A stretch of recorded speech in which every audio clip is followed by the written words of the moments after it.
ditebus oleh Tuhan, kita merasakan anugerah dan kemerdekaan dari Tuhan, maka kita siap untuk disirami oleh benar firman Tuhan. Amin. Terima kasih.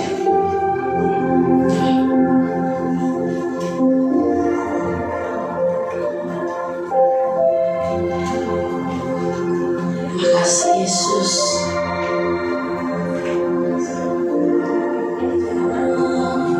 Pengharapanku, kekuatan dalam hidupku, dalam terjal jalanku, kau selalu ada menolongku. Kau yang kuandalkan, kau yang kuandalkan, kau yang kuperlukan. Ku percaya kuasa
bahwa Engkau adalah kekuatan kami.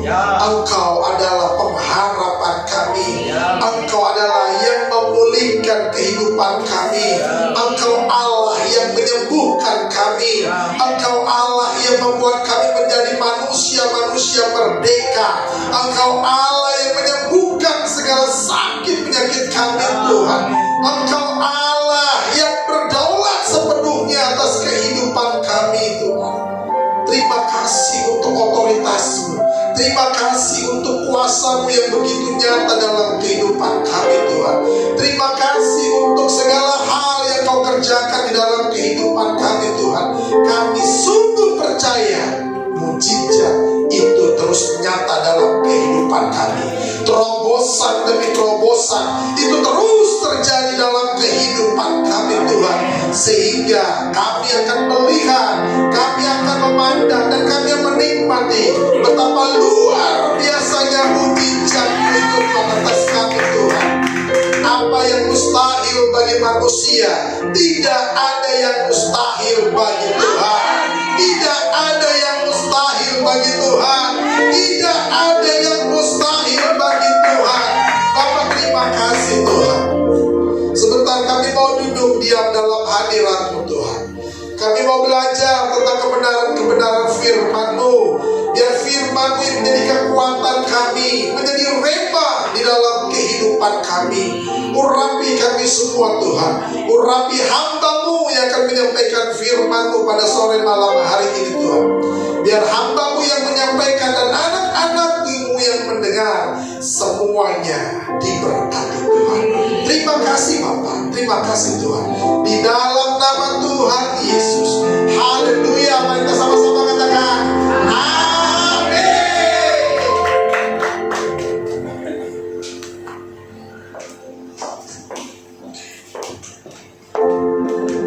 Shalom, saudara. Shalom. Bagaimana kabarnya hari ini? Luar biasa. Luar biasa, semuanya baik? Amin. Semuanya sehat. Saya percaya bahwa semuanya dalam keadaan sehat walafiat. Amin, saudara. Sebelum saya menyampaikan firman Tuhan hari ini, saya tolong aja ada 4 kursi di lingkaran. Oke. Nice.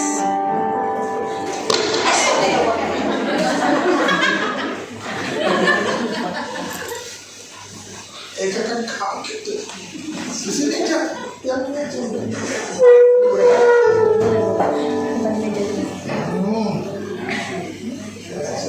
Empat kursi. Si Eja boleh ke sini. Si Eja.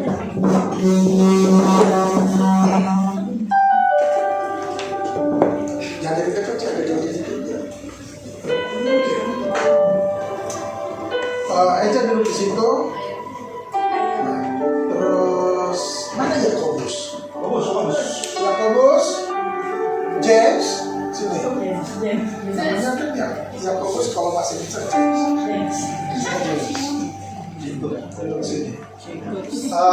Yang perempuan Erni, sini.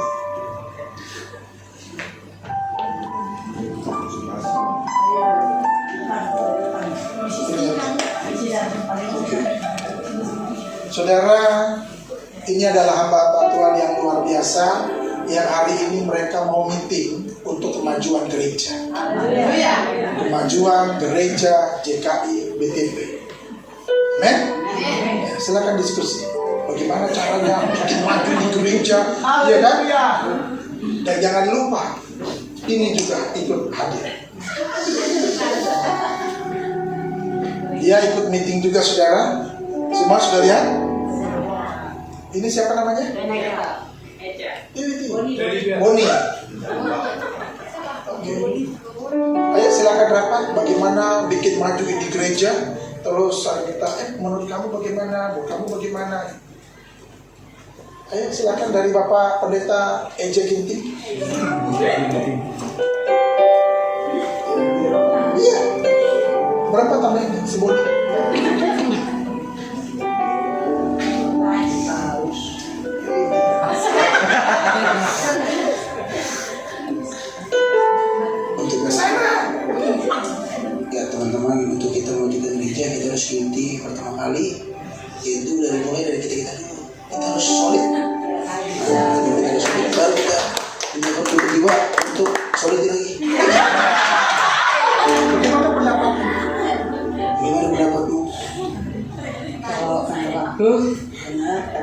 untuk apa untuk kita harus jadi jiwa yang Kenapa sih lu pada begitu?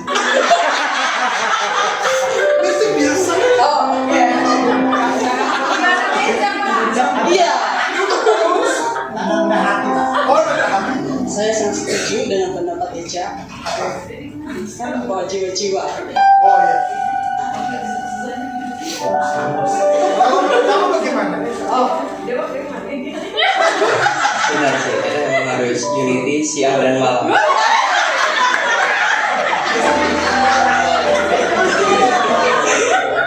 Iya.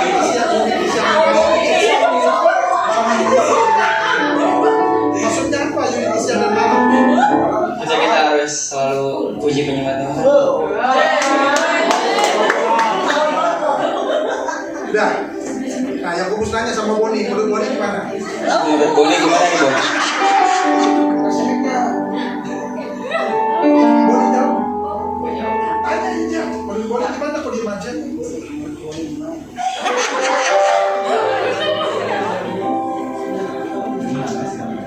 Tanya, Boni. Kenapa dia menjawab? Kenapa dia tidak menjawab? Udah tanya pendapatnya Boni. Untuk kemajuan gereja, apa pendapat Boni? Oh gitu.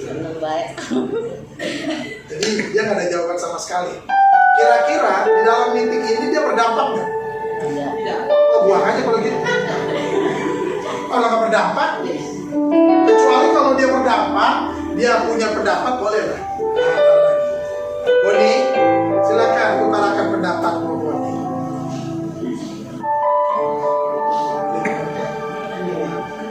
Boni, silakan. Boni.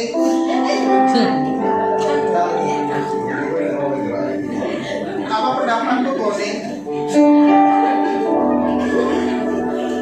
Ada suara. Dia mau bisik-bisik. Apa katanya?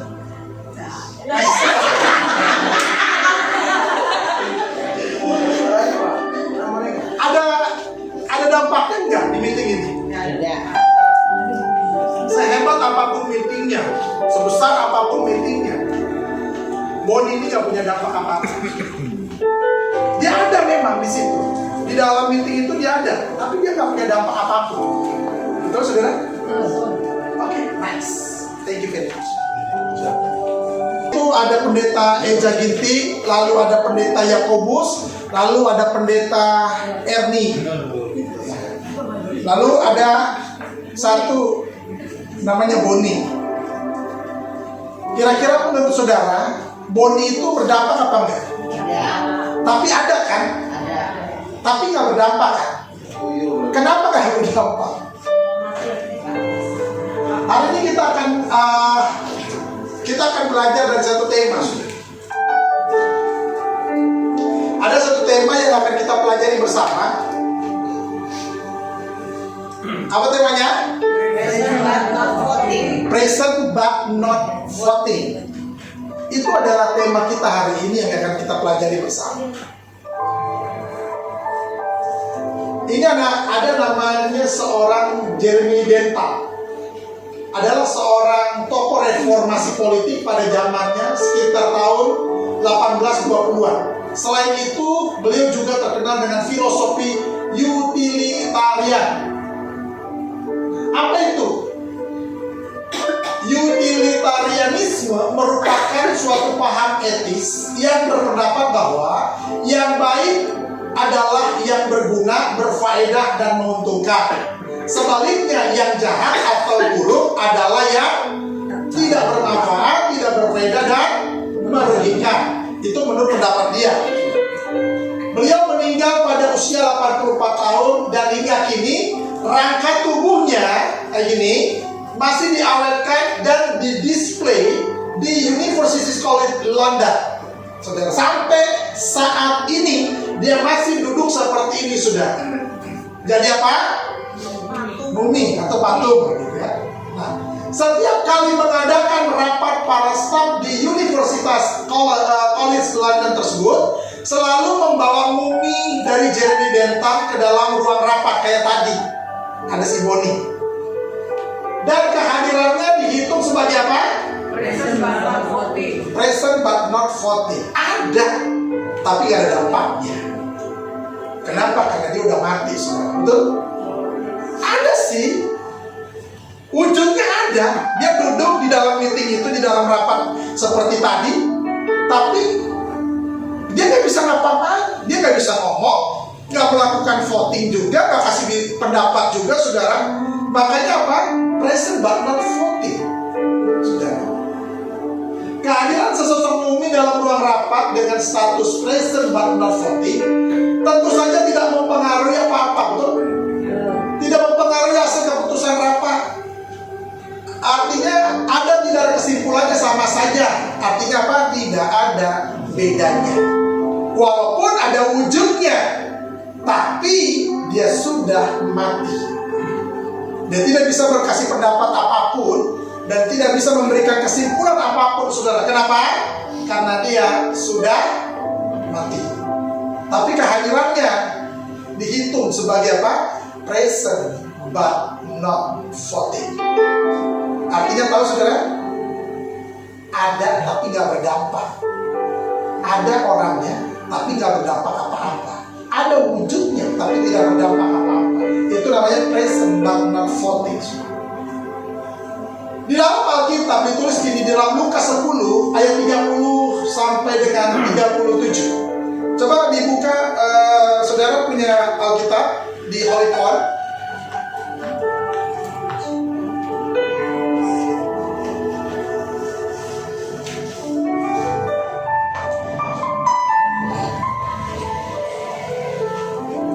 Lukas 10 ayat 30 sampai dengan 37. Sudah ketemu semua? Yang sudah ketemu katakan amin. Yang belum ketemu katakan tunggu. Sudah? Oke. Lukas 10 ayat 30 sampai dengan 37. Kita akan baca secara bergantian. Yang pertama ladies first. Yang kedua laki-laki. Yang ketiga, ya ini puji Tuhan gak ada bencong. Jadi kembali lagi ke laki-laki. Oke, nice. Itu ya. Ladies first, ayat 30. Jauh Yesus adalah seorang yang dia jatuh dalam penyamu yang bukan saja mabuknya tetapi yang juga hukumnya dan yang sudah itu pergi meninggalkannya. Ayo laki-laki, kebetulan ada seorang imam turun melalui jalan itu. Ia melihat orang itu, tetapi ia melewatinya dan dari seberang jalan. Kemudian ketika ia melihat orang itu, ia melewatinya dari seberang jalan. 33, lalu datang seorang Samaria yang sedang dalam perjalanan ke tempat itu, dan ketika ia melihat orang itu, tergeraklah hatinya oleh belas kasihan. Ia memanggilnya membawa-bawakannya, sesudah ia menyiramnya dengan minyak dan anggur. Kemudian ia menaikkan orang itu ke atas dari bawahnya, lalu membawanya ke tempat penginapan dan merawatnya. Keesokan harinya, ia menyerahkan 2 dinar kepada pemilik penginapan itu, katanya, rawatlah dia, dan jika kau belanjakan lebih dari ini, aku akan menggantinya waktu aku kembali. Siapakah di antara ketiga orang ini, menurut pendapatmu, adalah sesama manusia dari orang yang dijatuh terkena penyakit? Ayat 37 kita baca bersama-sama. 1, 2, 3. Jawab orang itu, orang yang telah menunjukkan belas kasihan kepadanya. Kata Yesus kepadanya, pergilah dan perbuatlah demikian. Katakan amin. Nah saudara, present but not voting itu ternyata ada juga di Alkitab. Oke. Ya. Ada orangnya, ada para imam, ada para Lewi, tetapi mereka tidak menolongnya, betul ya? Melihat dari jauh, oh kasihan, jatuh ya, tapi nggak ditolong, nggak diapa-apain. Lalu ada orang Lewi. Ini para imam ini adalah orang yang dekat sama Tuhan. Anggaplah hamba Tuhan, saudara. Lalu orang Lewi adalah orang yang suka memuji menyembah Tuhan. Ngelewatin, dia cuma ngeliatin dong, ih kasihan banget. Luka ya, dirampok ya, ih kasihan ya kamu. Tapi dilewatin lagi, saudara. Lalu ada orang Samaria. Siapa orang Samaria itu, saudara? Orang Samaria adalah orang yang tidak mengenal Tuhan Yesus Kristus, saudara. Orang yang gak tahu siapa itu Yesus, saudara. Itu sebabnya orang Yahudi dan orang Samaria itu tidak akan pernah bersinggungan. Samaria ke kiri, Yahudi ke kanan, dan tidak akan pernah ngobrol sama mereka, saudara. Kenapa? Sudah beda, saudara. Dan orang Samaria menurut pemahaman orang-orang Yahudi adalah orang-orang kafir. Kenapa? Karena mereka menyembah gunung-gunung, batu-batu, saudara. Itu sebabnya disebut sebagai orang kafir oleh orang Yahudi. Dan orang Yahudi tidak akan pernah berteman dengan orang Samaria, saudara. Tetapi di dalam kasus ini, saudara, Lukas 10 ayat 30 sampai dengan 37, saya mau bilang begini. Ini adalah tamparan bagi gereja Tuhan, tamparan bagi orang-orang Kristen, tamparan bagi orang-orang yang sudah percaya kepada Yesus tapi tidak melakukan apa-apa. Sedangkan orang Samaria yang tidak mengenal Yesus, dia lakukan yang terbaik untuk sesamanya, saudara. Padahal orang Kristen punya prinsip, kasihilah Tuhan Allahmu dengan terus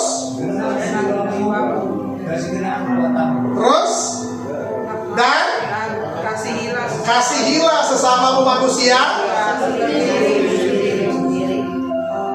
Ketika saudara menyakiti sesama, itu sebenarnya saudara sedang menyakiti siapa?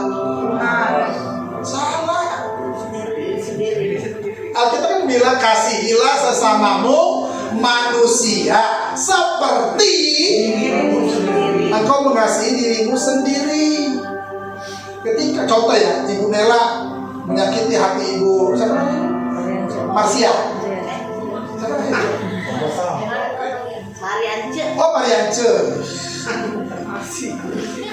Ketika Ibu Nelce,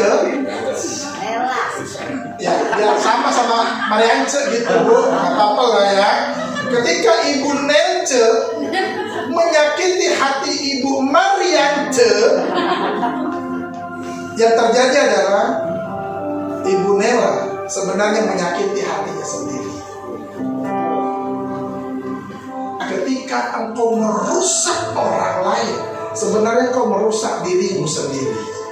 Maka kasihilah Tuhan Allahmu dengan segenap kekuatanmu, dan kasihilah sesamamu manusia seperti engkau mengasihi dirimu sendiri.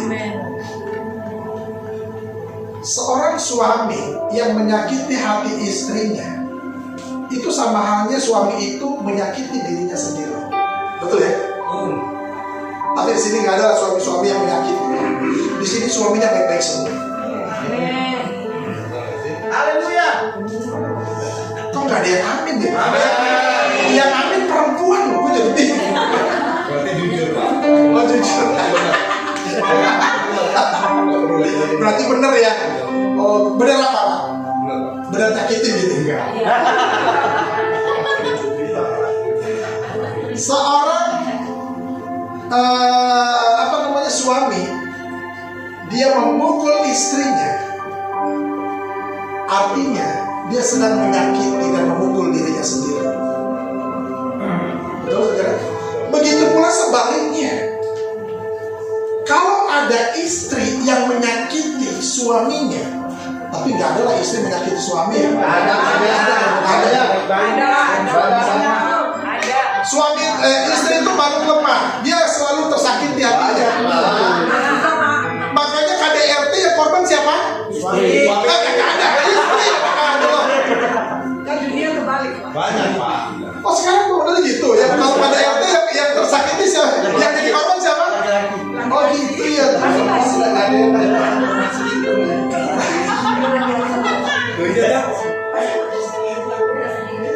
Artinya begini, hari-hari ini kita saling mengasihi. Karena kalau kita menyakiti hati teman kita, itu sebenarnya kita sedang menyakiti hati kita sendiri. Kalau kita membuat kepahitan kepada teman kita, sebenarnya itu membuat kepahitan kepada diri kita sendiri. Tapi ada yang bilang begini, Pak, itu ada teman saya, Pak, udah dikasih tahu berbal banget ini, itu ada berkelit gitu. Betul sudah. Makanya baca firman banyak-banyak.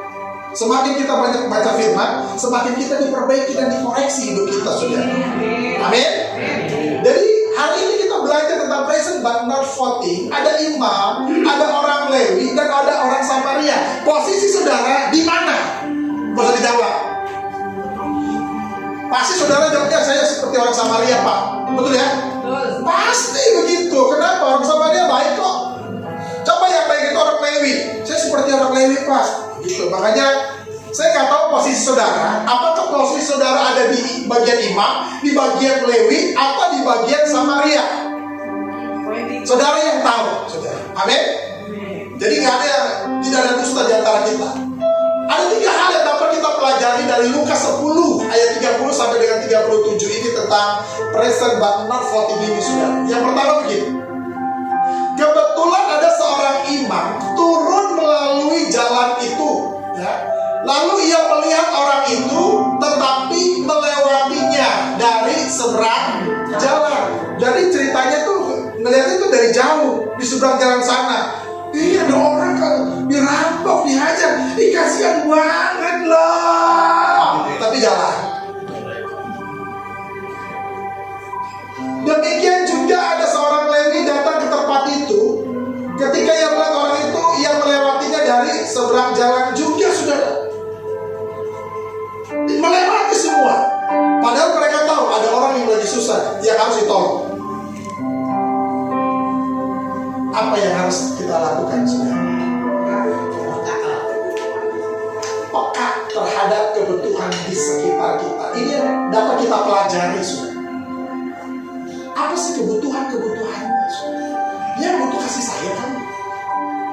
Dia ada orang kepahitan. Ini ada orang yang terluka hatinya. Jangan dibikin luka lagi, saudara. Walaupun ada yang pendeta bilang, kalau ada teman kepahitan, bikin tambah kepahitan lagi. Kalau dia terluka hatinya, bikin dia luka lagi. Padahal Yesus tidak melakukan itu. Yesus membalut luka-luka kita. Amin. Nah, makanya peka terhadap kebutuhan di sekitar kita. Ini yang kita pelajari dari Lukas 10 ayat 30 sampai dengan 37. Ada seorang imam, ada seorang Lewi ngelihat orang yang seperti itu, tapi lewatin saja.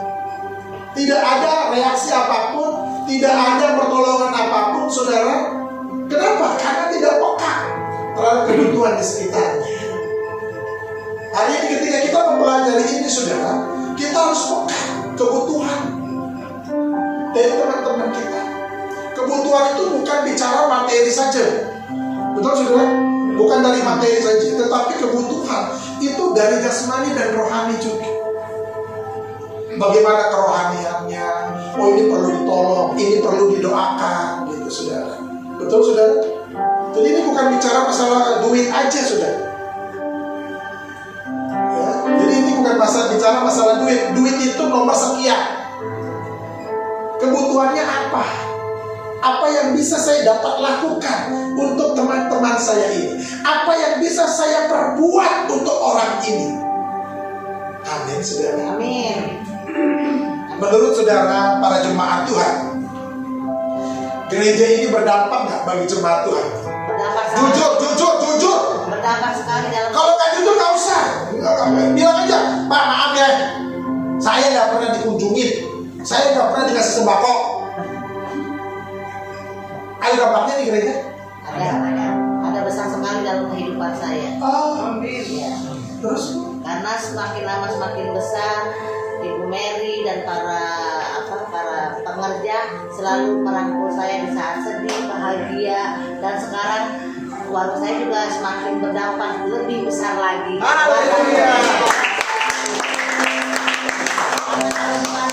Kalau bukan karena kasih karunia dari Tuhan Yesus, tidak tergerakkan orang-orang untuk menolong tolong warung saya semakin lama semakin besar. Jadi sekarang Ibu Nela ini udah punya supermarket. Haleluya.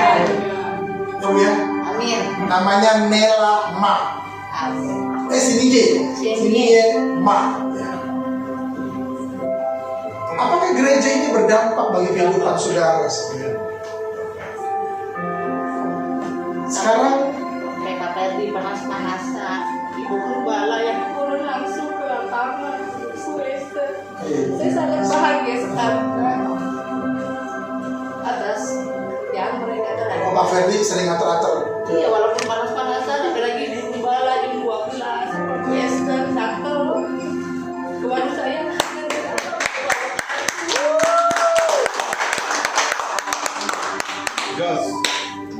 Jadi memang ada koperasi di gereja ini, saudara. Kami bukan hanya mencari untung, tetapi kami membantu. Kayak contohnya Ibu Nela sudah punya warung, memang jiwanya dagang. Jadi kalau misalnya, di gereja ini ada koperasi loh, yang nggak punya jiwa dagang ikut-ikutan, mau dong Bu Gembala, saya mau ikut dagang-dagangan juga dong. Nggak bisa. Itu benar-benar orang yang punya jiwa dagang, yang punya jiwa bisnis. Kalau nggak punya jiwa bisnis, nggak usah. Itu namanya euforia. Apa? Euforia. Ikut-ikutan, biar senang-senang. Enggak, saudara. Nggak sampai sebulan, udah males lagi. Kenapa Bu? Kok nggak pesen-pesen? Udah habis makanannya. Lo kenapa? Udah laku, keren banget ya. Dimakan sendiri. Dan maka sekarang tidak bisa memanage usaha. Nah, makanya kalau orang yang nggak punya jiwa dagang, nggak punya jiwa bisnis, nggak usah ikut. Udah, berdoa saja. Tapi kayak Ibu Ance, istrinya Pak Ferdi, itu punya jiwa dagang. Apa aja didagangin. Betul ya, Bu ya? Daun pitu semua dipegangin.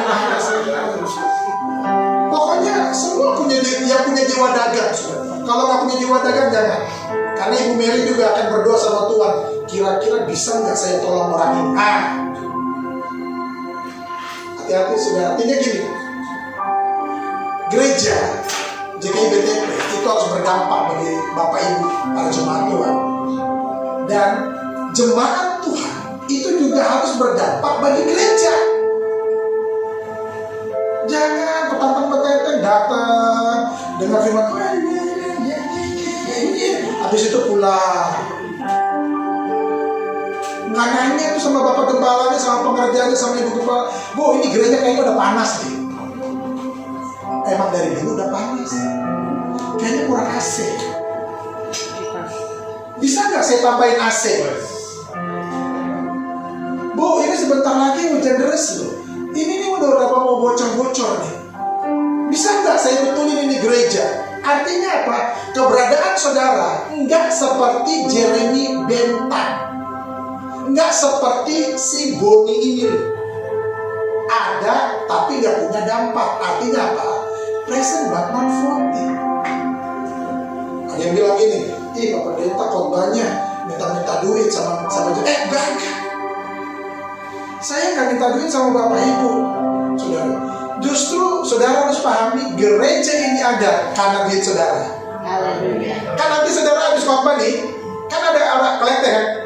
Menurut saudara, yang ngedarin kolektor ini, kantor kolektor ini orangnya gimana mukanya waktu disodorin saudara?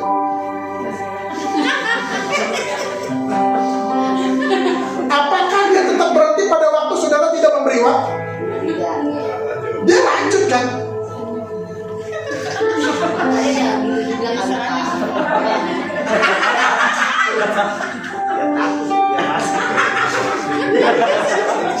Enggak kan? Artinya apa? Memberi itu suka dan rela. Kalau nggak suka memberi ya janganlah. Tolong. Sampai itu kolektornya dulu. Oh kan, nggak ngeluarin duit ya. Apakah begitu kolektor? Ya, nggak ngasih udah.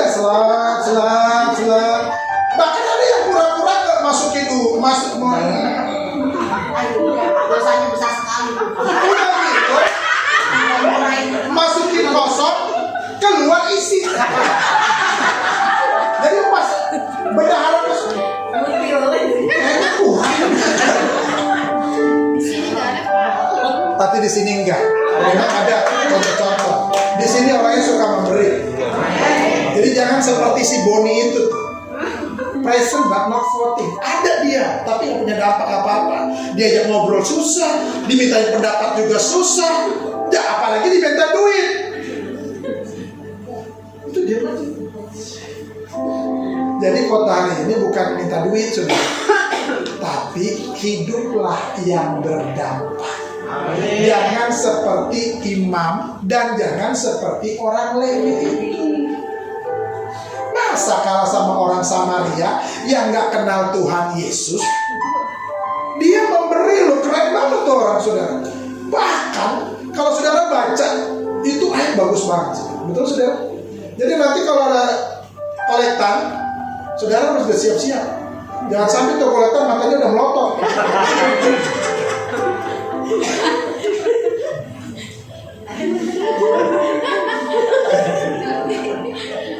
Atau kasih. Pas memang yang kolektor itu dia kolektor. Kasih. Supaya kamu masuk surga. Tuh tidak kasih kamu masuk surga apa? Makanya kata kita kan jangan datang kepada Tuhan dengan tangan hampa, katanya. Kasih. Macam-macam. Kan gitu saudara. Tapi di sini enggak. Di sini jemaatnya suka memberi. Nanti ada persembahan Natal, saudara harus maju. Tapi jangan maju doang. Maju.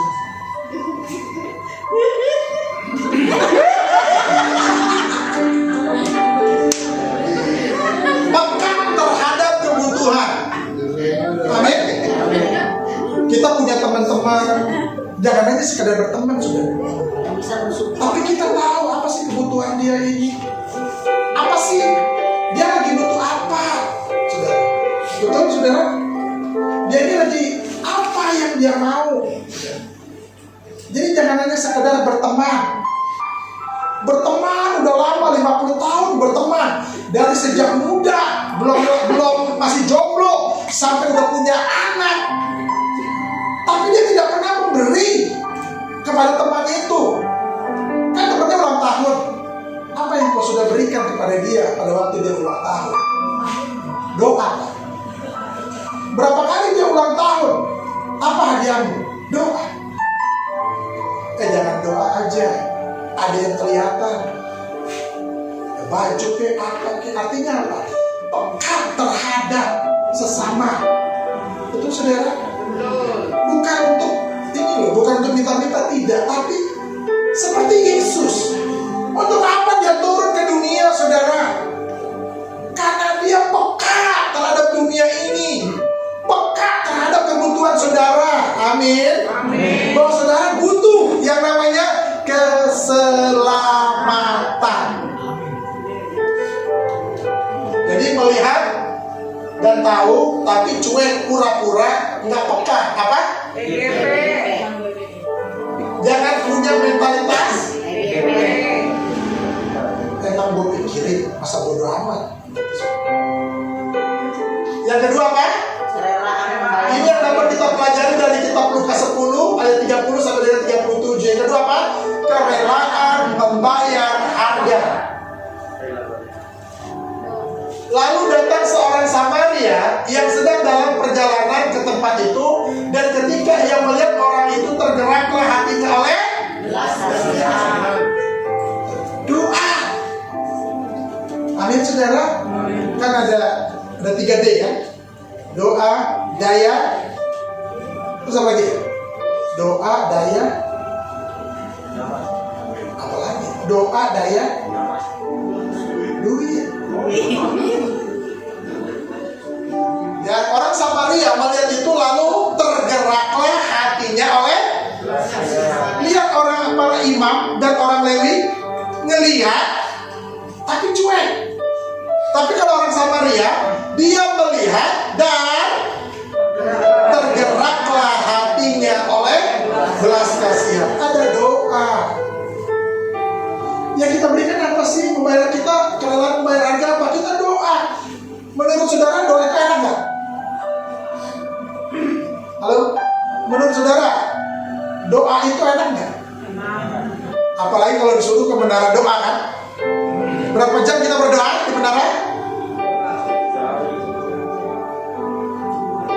2 jam apa 1 jam? Makanya jangan heran kejadian di Taman Getsemani. Tuhan itu sepertinya kecewa melihat murid-muridnya. Tidak sanggupkah engkau berjaga-jaga 1 jam saja? Masa sih?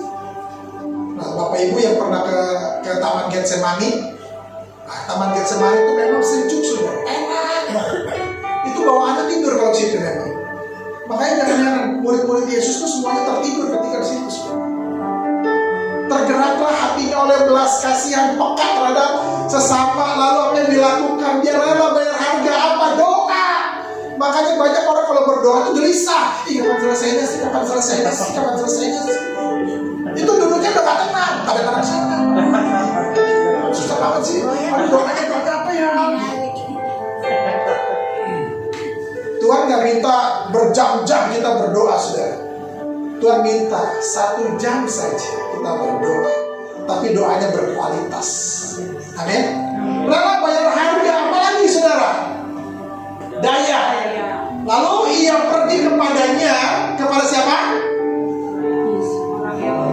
Kepada orang yang terluka itu, lalu membalut luka-lukanya.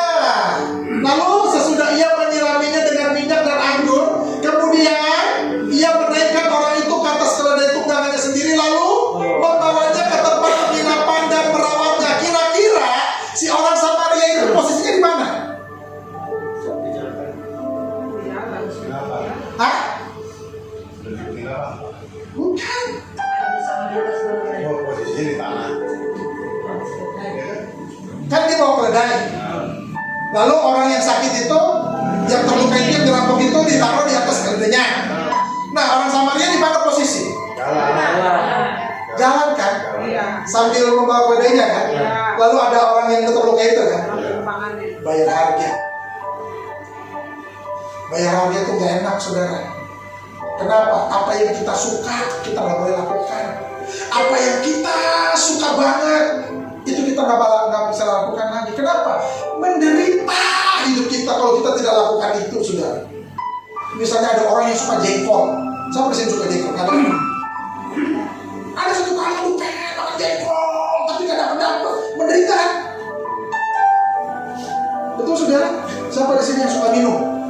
Minum air putih atau minum apa? Ya, minum.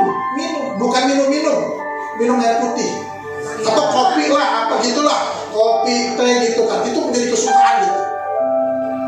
Aku pengen banget, tapi gak ada air putih, gak ada kopi, gak ada teh. Tersisa gak? Bayar harga untuk puasa. Betul, saudara? Saya sebagai gembala gak pernah loh nyuruh saudara, kita harus berpuasa. Gak pernah kan? Karena berpuasa itu adalah pribadi saudara. Hubunganmu dengan Tuhan, saudara. Kalau saya serukan di sini, kita akan melakukan puasa Ester. 3 hari 3 malam, tidak makan dan tidak minum. Pasti protes kan? Wah, kepala pada aja. Disuruh puasa Ester. Ester yang mana dulu? Kalau Ester yang di Alkitab, kita gak sanggup. Tapi kalau Ester yang di Tanjung Priok, kita sanggup. Kenapa? Karena bisa cincin gitu kan. Kalau Ester yang ada di Alkitab, tidak makan, tidak minum selama 3 hari. Saya gak pernah menyerukan puasa itu kan?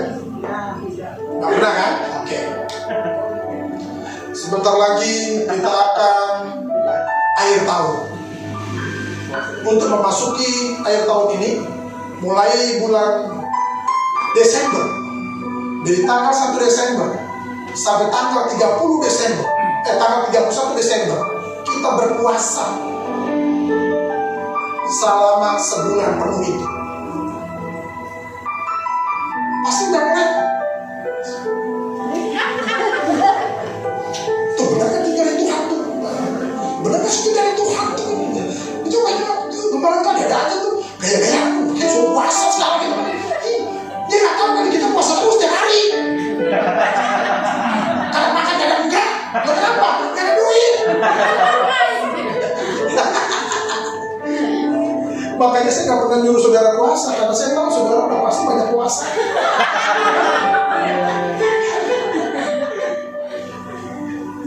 Harus rela bayar harga.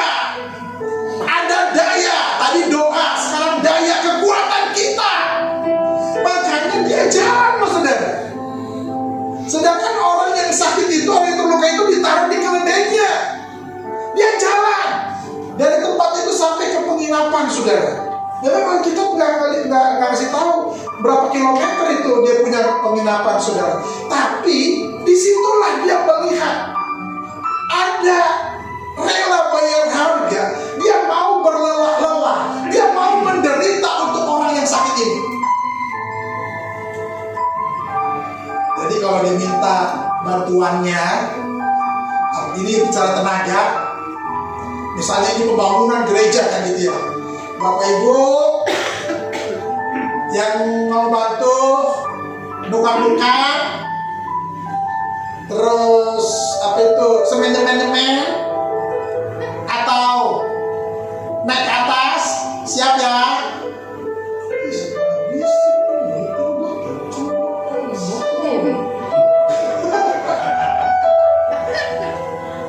Tapi menurut saudara saya juga tidak akan pernah nyuruh seperti itu saudara. Ya yang penting ngangkat semen lah, satu sak, satu orang gitu. Gila nih, ini cuma pendeta nih, nyuruh-nyuruh kita dikira buat kuli. Bagaimana Yesus memikul salibnya saudara? Kita cuma semen satu sak doang dari depan ke dalam. Nggak ada masalah ya? Ada Pak? Encok. Yang ketiga saudara, ada dana. Doa, daya, dana. Betul saudara? Keesokan harinya ia menyerahkan 2 dinar kepada pemilik penginapan itu. Katanya apa? Rawatlah dia, dan jika kau belanjakan lebih dari ini, aku akan menggantinya waktu aku kembali. Kira-kira si orang Samaria ini kenal nggak sama orang yang terluka itu, yang dirampok itu? Tidak. Tapi kan Pak, kita kan harus punya hikmat. Nanti kalau kita tolong terus dia gimana? Itu nipu-nipu kita. Itu urusan dia sama Tuhan.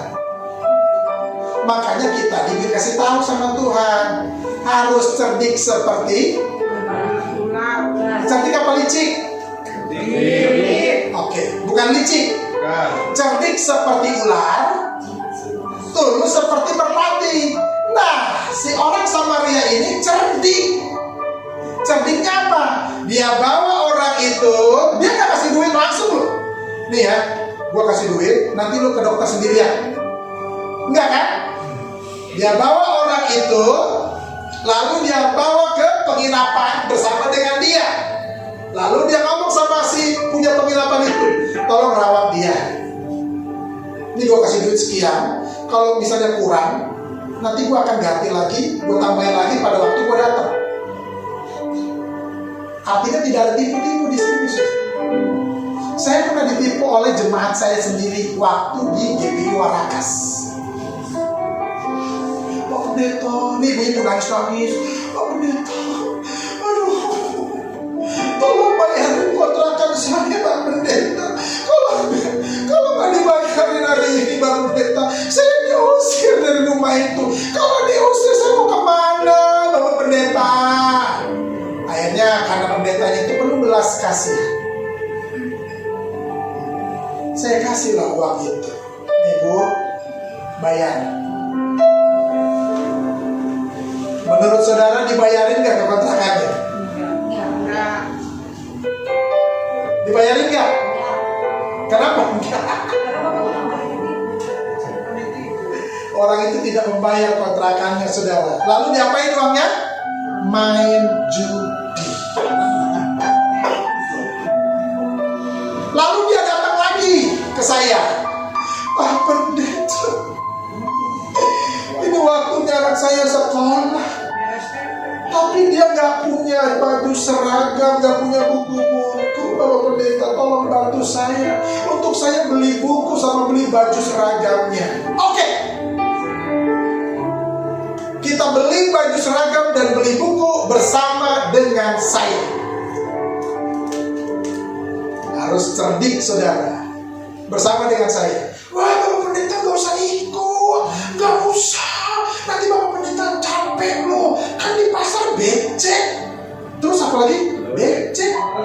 Kalau tukang ojek, lecek gitu kan. Jangan Bapak Pendeta. Bapak Pendeta kan orang kebersihan. Enggak, saya mau ikut. Akhirnya apa yang terjadi saudara? Ya udah gak usah lah. Bapak Pendeta gak usah ikut. Saya nggak jadi minjem. Haleluya. Uang gereja terselamatkan dengan kebusukan hati orang itu saudara. Di sini nggak ada JKI BTP, nggak ada kayak gitu. Amin saudara. JKI BTP orang yang jujur-jujur dan nggak pernah minta pertolongan dari gereja. Pertolongan mana? Bapakku yang di surga. Nah, amin ya. Itu gaya hidup orang BTP. Nggak pernah minta bantuan ke gereja. Tapi yang dilakukan adalah ketika susah, Bapak, aku lagi susah, anakmu lagi susah. Jangan engkau permalukan aku di hadapan mereka. Berkatilah aku, Bapak. Haleluya. Amin. Semua kita punya utang, Bapak. Siapa dalam hidup ini nggak punya utang? Siapa di sini yang pakai air pump? Semua pakai air pump kan? Pakai dulu baru bayar kan? Kita itu kan utang. Tapi bisa bayar kan?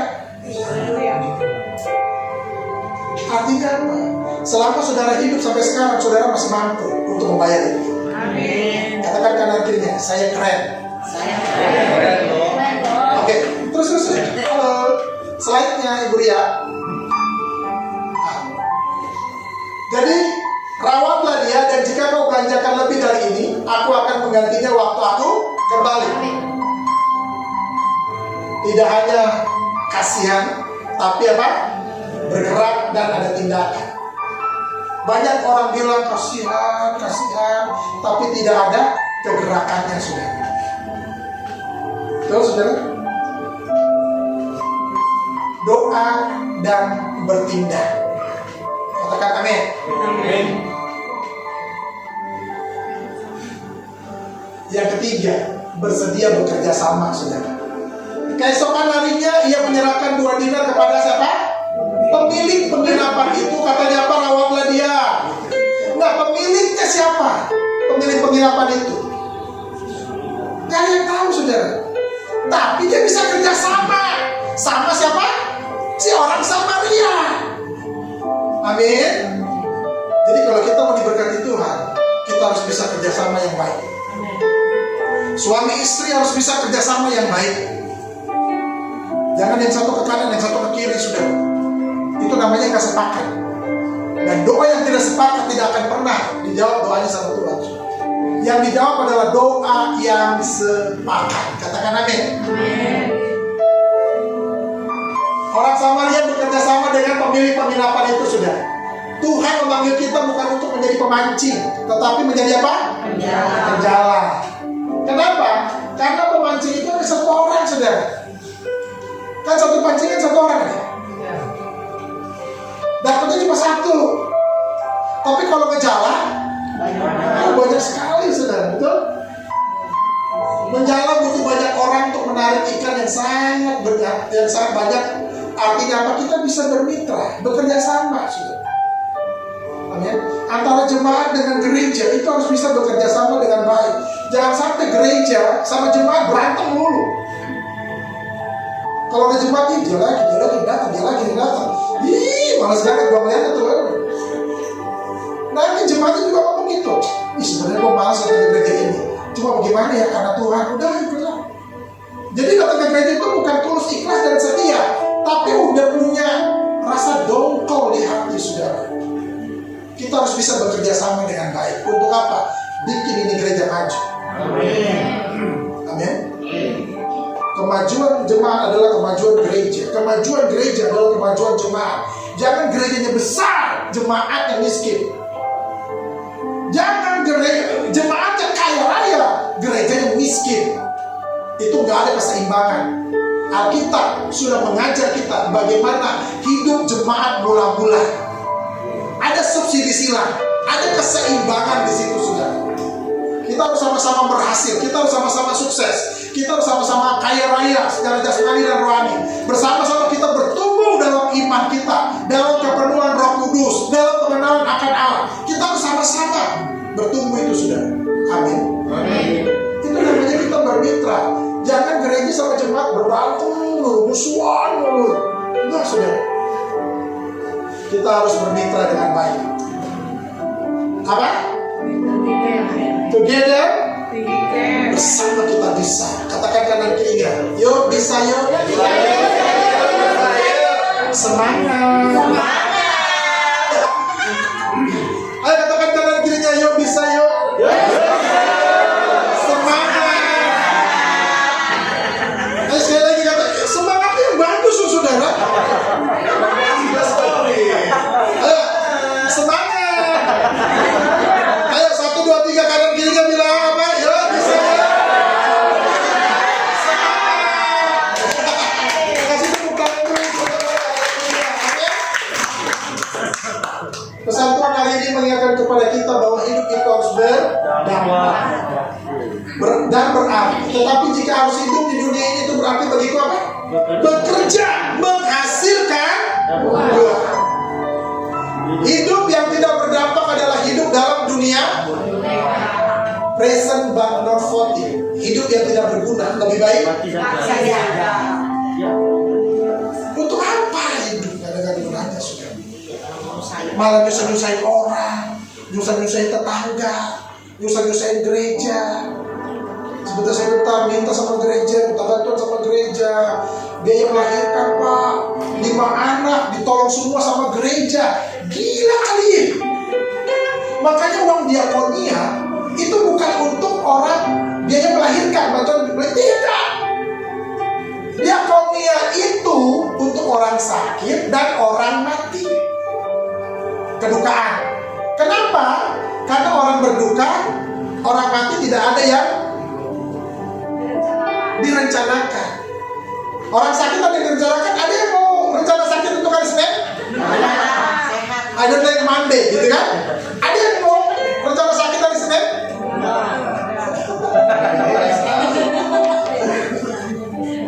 Betul, saudara?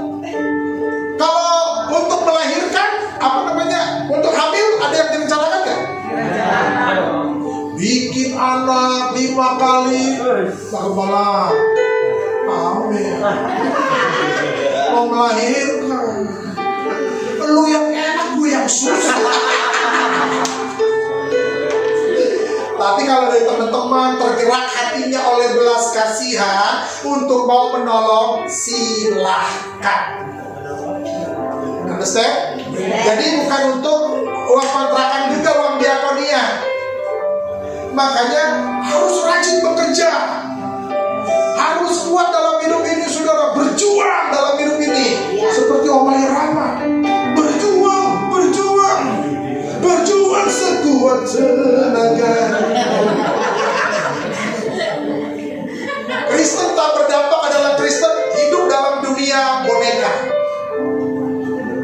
peduli terhadap sesama manusia. Hari ini kita belajar apa? Yang pertama, tadi yang kedua,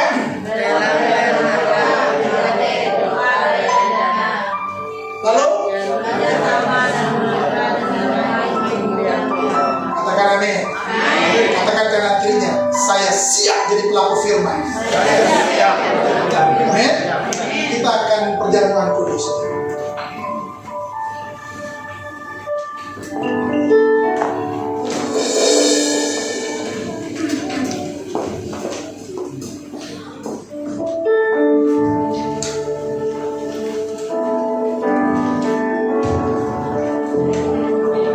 Hamba Tuhan,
lagu ini adalah lagu sebuah pertanyaan. Maukah engkau jadi roti untuk Tuhan dan untuk sesama? Dan maukah engkau jadi anggur yang tercurah untuk Tuhan dan sesama? Ini bukan hanya sekadar lagu, tetapi ini adalah lagu di mana menjadi koreksi bagi kita. Apakah kita sudah menjadi roti bagi sesama? Apakah kita sudah menjadi anggur yang tercurah untuk sesama? Semuanya sudah dapat roti dan anggur? Sudah? Saudara boleh tukar ke kanan dan ke kiri, saling menukar roti dan roti saja. Roti saja, saudara. Itu tanda bahwa kita saling berbagi. Tadi kan saudara udah foto-foto tuh. Nah, saudara udah foto-foto kan yang pertama. Nah sekarang ada lagi.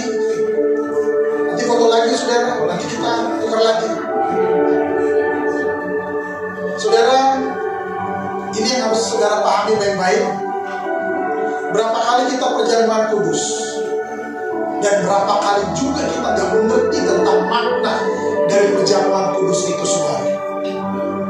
Makna yang paling penting dari perjamuan kudus ini adalah bahwa perjamuan kudus itu adalah kemanunggalan Kristus dengan kita semua.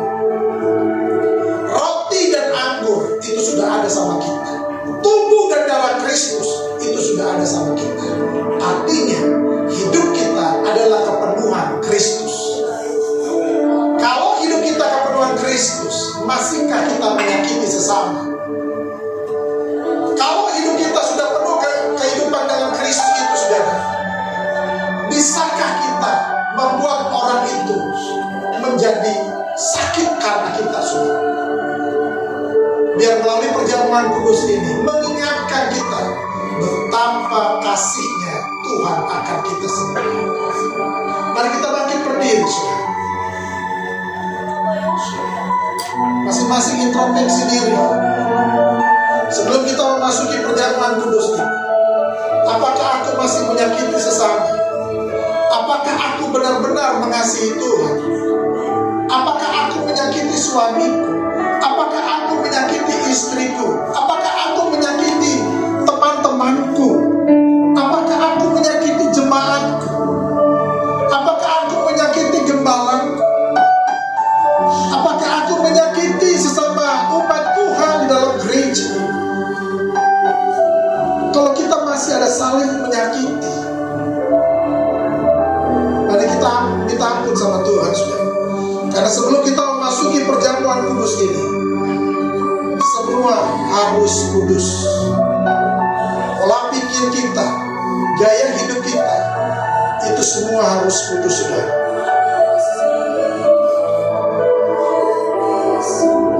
Sebab apa yang telah kuteruskan kepadamu telah aku terima dari Tuhan, yaitu bahwa Tuhan Yesus pada malam waktu ia diserahkan mengambil roti.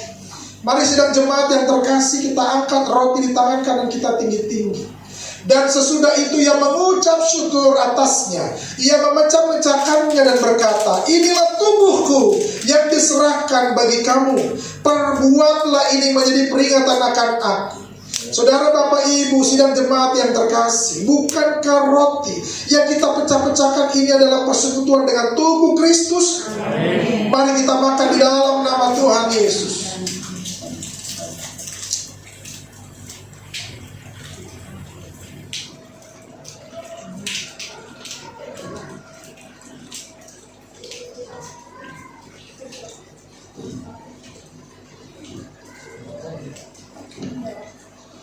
Sidang jemaat yang terkasih, kita angkat cawan anggur di tangan kanan kita tinggi-tinggi. Cawan ini adalah perjanjian baru yang dimeteraikan oleh darahku. Perbuatlah ini setiap kali kamu meminumnya menjadi peringatan akan aku. Saudara yang terkasih di dalam Yesus Kristus, bukankah cawan pengucapan syukur yang atasnya kita mengucap syukur adalah persekutuan dengan darah Yesus? Amin. Mari kita minum di dalam nama Tuhan Yesus. Mari kita mengucap syukur, saudara.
jadilah anak-anak Tuhan yang berdampak bagi banyak orang, sehingga melalui saudara dan saya, nama Tuhan dipermuliakan. Jadilah berkat dimanapun kau berada, dan kau akan mengalami terobosan demi terobosan. Terima kasih Tuhan, di dalam nama Tuhan Yesus. Haleluya, amin.